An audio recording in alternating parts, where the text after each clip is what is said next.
Did you know that email marketing is actually one of the most effective ways to earn a passive income as an affiliate? It's true. Not only is it an amazing strategy for affiliates of all experience levels, it's actually relatively simple to do. Just write up an email, send it out, and then sit back and let the cash flow in, right? Well, that's partially correct. Email truly is extremely effective and fairly simple to get the hang of, but an email marketer's job just doesn't stop the moment they press the send button. See, after that email goes out and people start reading it, tons of data points start to filter in. Those are email metrics, and understanding them is the key to making sure that your email program does exactly what you want it to do. Whether that's maintaining a strong relationship with your audience or increasing your sales as an affiliate, knowing what metrics to track, what they actually mean, and how to apply them to your own affiliate efforts is an absolute must. And lucky for you, that's exactly what we're gonna go over right now. Hi, I'm Lauren, and I'm an email marketer here at ClickBank. Looking at metrics is a huge part of my job, and I'm excited to get to share what I know with you. I've got 7 different email metrics lined up for us to go over today. But first, I want to answer the question that you're probably thinking right now. What the heck is an email marketing metric? Well, put simply, a metric is just a measurement of a specific data point. In this case, email metrics use data to measure the performance of your email marketing campaigns, tell you how well your message is resonating with your audience, and show you whether or not your campaigns are actually achieving their goals. Email metrics can mean or measure a whole host of different things depending on your specific goals for each email, campaign, or program that you run. Common goals include building trust with your audience, adding an additional revenue stream to your existing affiliate channels, growing your overall profitability, and providing your audience with useful information, education, or tools to help them reach their goals. By themselves, metrics can help you form a general opinion of how each individual email that you send is performing. But if you'd like to take that knowledge to the next level and see the actual impact of your affiliate marketing strategy overall, you'll have to look at the patterns that form your metrics over time. One way you can do this is by breaking down your metrics into different categories and then using them to inform your own goals. There's 4 categories that I'd like to touch on in this video. First, key engagement metrics. These metrics will measure the performance of a project or campaign against specific business goals. They also form the base of key performance indicators, or KPIs, which help evaluate the success of your overall program. Second, email health metrics. These measure the health and well-being of the email program itself. They can tell you how your list is performing and give insights on how to fix any issues that may arise when you're sending.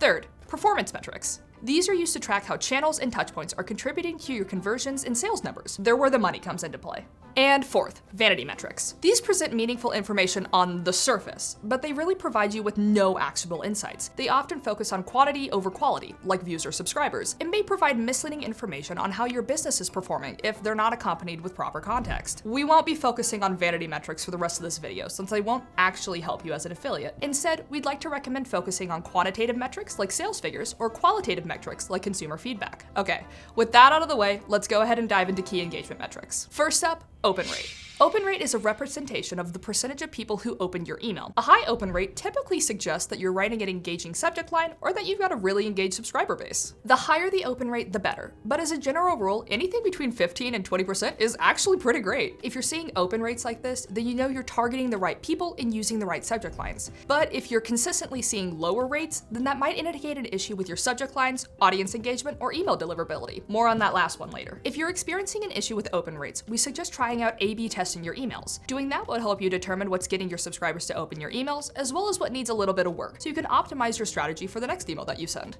As a quick aside, we need to make you aware that open rates are potentially being artificially inflated due to Apple Mail privacy protection updates. Since June of 2021, Apple has been preventing email marketers from using an invisible pixel that gathers information from subscribers in their emails. This hides information that could be important for calculating metrics and determining demographics, such as when and where an open takes place, what device the email was opened on, and any related online activity taken on that device. With these MPP updates for iOS 15 and above, Apple now also preloads the content of all emails, including that invisible tracking pixel, regardless of if the email is opened or not. This automatically reports that every single email delivered to an Apple inbox has been opened, meaning that anything that relies on open rate metrics, such as specific list segmentations or engagement rates, and even the open metrics themselves, are no longer as reliable as they used to be. That is not to say that open rates are dead. It just means that you need to rethink how you measure the success of your email program. We recommend focusing on some of the other metrics we'll be covering, such as conversion rate, deliverability, and click rate. And if you have any specific goals in mind, just be sure to track metrics that actually help to support those goals.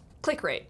Click rate is the percentage of people who clicked a link in your email out of all of the people that the email was successfully delivered to. This can help you determine whether your email is resonating with your readers or if your email is presenting information compelling enough for people to want more of. A good click rate is considered to be anything of about 1% or above. Anything lower could signal unclear or confusing CTAs, calls to actions, too few or too many CTAs, or that you're sending irrelevant content or messaging to the wrong audience. If you want to improve your click rate, we recommend studying your audience to find out what captivates them, then going through your past emails to see what people have clicked on before. Compare that against the CTAs that people aren't interacting with right now, and then adjust your future CTAs accordingly. Also, as a general rule of thumb, only have one CTA per email. This helps you avoid any confusion or decision paralysis that might actually lower your engagement rates. Click-through rate. Click-through rate measures the percentage of people who clicked a link in your email out of all of the people who opened the email. It's extremely similar to click rate, except that it doesn't take external factors like spam filters or unengaged contacts into consideration. Instead, click-through rate gives you a more focused look at the performance of the email itself, helping you see just how many people are engaging with your emails and interested in learning more by clicking a link. The industry average benchmark for click-through rate is about 3%. If your metrics are consistently falling below that though, we recommend re-examining your audience to make sure that what you're sending is actually aligning with their interests. Also, we recommend double-checking that your subject line accurately represents your email's content. Pulling a bait and switch where your subject line implies one thing but your email shows something else entirely could harm your click-through rates and your sender reputation, which is a score reflecting how trustworthy the email giants consider you to be based on your sending habits, IP, and domain reputation.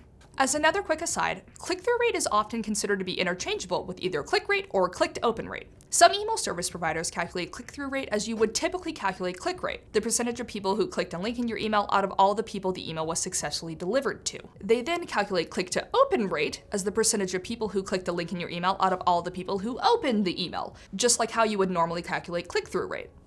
So when you're looking at metrics provided by an email service provider, just be sure that you fully understand what calculation is being used to fully get the best information out of your metrics. Next up, let's talk about our email health metrics. We'll kick things off with email delivery rate. Email delivery rate is the percentage of emails that successfully get delivered to your recipient's inbox. That's right, not every email that you send will actually get through to its intended recipients. Emails have to bypass spam filters and email service provider blockages, all while successfully passing email filter checks like DKIM, DMARC, and SPF. So it's really no wonder that some emails do in fact get caught in the crossfire. Even with all of that, the benchmark email delivery rate is about 95% or higher. If it's sitting around 90, that's probably indicative of a problem on your recipient's end, like a server issue. Nothing to worry about. But if it's much lower than that, we recommend investigating your sender reputation and DMARC records using Google Postmaster tools. You could have been labeled as a spammer or branded with a low sender reputation that's negatively impacting your delivery rates. Consistently low delivery rate could also mean that the big mailbox providers, Google, Yahoo, and Apple, aren't letting your emails get delivered to the inboxes of their users. This could be due to high spam rates, bounce rates, unsubscribe rates, or other deliverability issues on your end. Speaking of email deliverability refers to the ability of your emails to bypass spam and promotional filters in order to successfully get delivered to the intended recipient's inbox. As an email marketer, you can use your email's deliverability rate to help predict the likelihood of your campaigns reaching your subscribers' inboxes, which can then help you to predict other email engagement metrics such as opens, clicks, and conversions. You should always aim for the highest deliverability rate possible, ideally 85 to 95%. You do this by implementing deliverability best practices. Get your DKIM, DMARC, and SPF set up. Check your IP and domain reputation in Google Postmaster tools. Always keep your DNS records updated, and maintain proper email list hygiene. Okay, let's go over those acronyms real quick. DKIM is Domain Keys Identified Mail. This creates a digital signature or watermark on an email that helps mailbox providers verify that the email is actually coming from who it says it's coming from. SPF is Sender Policy Framework. It's a line of text that enables your domain to list 1. All of the servers that emails are sent from, and 2. The IP addresses that are allowed to send those emails. If an IP address that isn't on the list tries to send out an email, the mailbox provider will block it. DMARC is Domain-Based Message Authentication Reporting and Conformance. After an email recipient's server checks DKIM and SPF, DMARC tells it what to do with the results. Either allow the email in, quarantine it in spam, or reject it entirely. DMARC will also tell you which of your emails are passing or failing these checks, providing reports to help you identify any potential authentication issues or malicious activities happening. IP reputation refers to Internet Protocol reputation. This measures the trustworthiness of an IP address based on previous behavior and past reliability, as scored by ESPs and other security systems. Domain reputation measures the trustworthiness of the domain that an email is sent from. You can think of it as the health of your email domain, measured by your email clients. A strong IP and domain rep will help increase the likelihood of your emails actually being delivered to your subscribers' inboxes. DNS record is your domain name system. It's a publicly available way to match web addresses to IP addresses. To set this up, you'll need to contact your DNS provider or your website hosting platform. Maintaining proper list hygiene is done by making sure that you're only sending to engaged and valid contacts. and by regularly removing inactive or unengaged, outdated, or invalid contacts from your email database. We highly recommend also segmenting your list based on engagement levels. Sending only to an engaged portion of your email list rather than the full list in its entirety can actually help reduce spam reports, improve key engagement metrics, and ensure that your messages is actually getting heard. It also allows you to create more targeted promotional and re-engagement campaigns, ensuring that the right message always gets delivered to the right people. List growth rate. List growth rate, or subscriber growth rate, shows how much your email list has grown over a given period of time, such as a quarter, a month, or a week. This metric helps indicate your email list hygiene, measures the effectiveness of your email strategy, and indicates the success of your email acquisition efforts. On average, a mature email list will grow by about 1 to 3% per month. This means that your list is large, highly engaged, and highly relevant to your audience. If you're seeing a slower growth rate, that might indicate an issue with lead generation, marketing effectiveness, or list churn. If that's happening to you, we recommend reviewing your overall email strategy as well as your lead generation and targeting methods. You might also just be new to the space and need to focus on building your list by trying out some of the following email growth strategies. First, write effective opt-in CTAs. Your CTAs on your signups forms should be clear and prompt action. If you want to get your website visitors to subscribe, have it say something like join the community or subscribe to my newsletter. Words like get, download, or join are all action words and are perfect for effective CTAs. Second, create lead magnets. A lead magnet is a piece of valuable content that your audience would actually want, given in exchange for an email signup. Things like ebooks, discounts, free trials, webinars, checklists, or templates make for perfect lead magnets.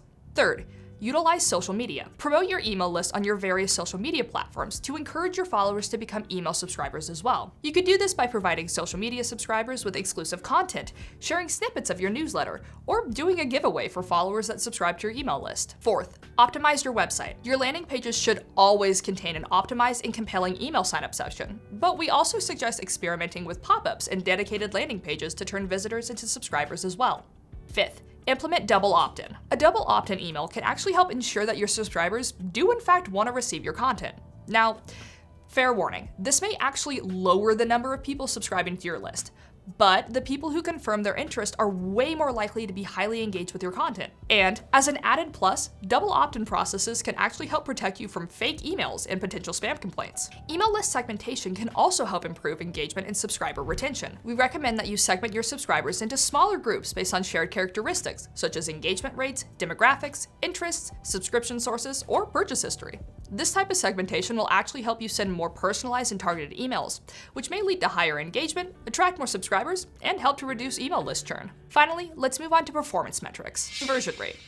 Conversion rate is the percentage of your email subscribers who completed a desired action after receiving your email. This action can be anything from following a social media account to purchasing your affiliate product. When you track your conversion rate, you'll be able to evaluate the effectiveness of your campaigns and refine your customers' experiences. Now, that's not to say that conversion rate is the one and only metric to track. The price of your product, the niche that you're in, the size of your list, and the type of campaign that you run are all factors that aren't taken into consideration when calculating conversion rate, which means this metric can vary wildly, and it won't necessarily give you a full view of the situation. So, there's no real benchmark average that I can tell you to aim for with conversion rate. So, I recommend that you use the average conversion rate for the affiliate product itself. That's typically found within the ClickBank marketplace. Compare that against your own conversion rate to judge how well your campaigns are performing. Don't forget to consistently try and improve this conversion rate over time. That can be done through A/B testing, focusing on personalization, expanding the value that the product provides, or targeting specific segments of your list. As an affiliate, you'll definitely want to maximize your profitability. To do that, you need to actually look at a combination of your average conversion rate and the average order value of your campaigns. For example, let's say that you're selling product A for $10 and you've got an email list of 100 people. Of those 100, 40 of them are interested in purchasing the product exactly once. That'll net you $400 and a conversion rate of 40%. A high conversion rate like that appears to be great on the surface, and don't get me wrong, it is. But the product that you're selling could be priced really low, like product A, which makes the average order value you receive low by relation. That might signal that you're missing out on an opportunity to sell a higher priced product and derive a higher overall revenue from your campaign. So let's say there's another product in that same niche that's worth $30. This time, only 20 people buy the item once, resulting in a conversion rate of 20%. That sounds pretty bad in comparison, until you realize that you're making $600. That's a $200 increase from product A. Selling a higher priced product could cause your conversion rate to drop, but the amount of money that your audience is spending could actually increase. The key is to find the balance between conversion rate and average order value that will result in the highest revenue output possible. And that wraps up the 7 different email metrics for you to track as an affiliate marketer. Of course, that was not an extensive list of every affiliate metric that you can or should track by any means. If you want to learn more, go ahead and check out the blog I've got linked in the description. Now, before you click off the video, there is one last thing you need to know.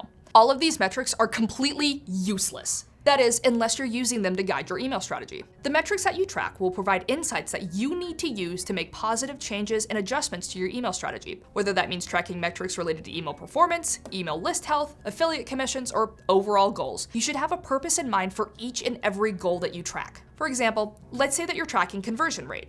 If you're seeing a low conversion rate on mobile, but a really high conversion rate on desktop, that might mean that either your mobile emails aren't optimized or that the affiliate product that you're selling is considered too big of a purchase to be made on a phone. That gives you a cue to rearrange and test your emails to make sure that they'll show up properly on mobile, potentially change the product that you're selling, or provide information within the email itself. Essentially, your job as an email marketer is to look at your metrics, identify any data that seems out of place, determine what's causing that issue, and then implement changes to improve your campaign. The more you measure the success of your metrics, the better off you'll be in the long term. So, what email metrics will you be monitoring in your affiliate strategy? Go ahead and let us know below in the comments. And if you like this video, go ahead and subscribe for more or smash that like button. Okay, bye.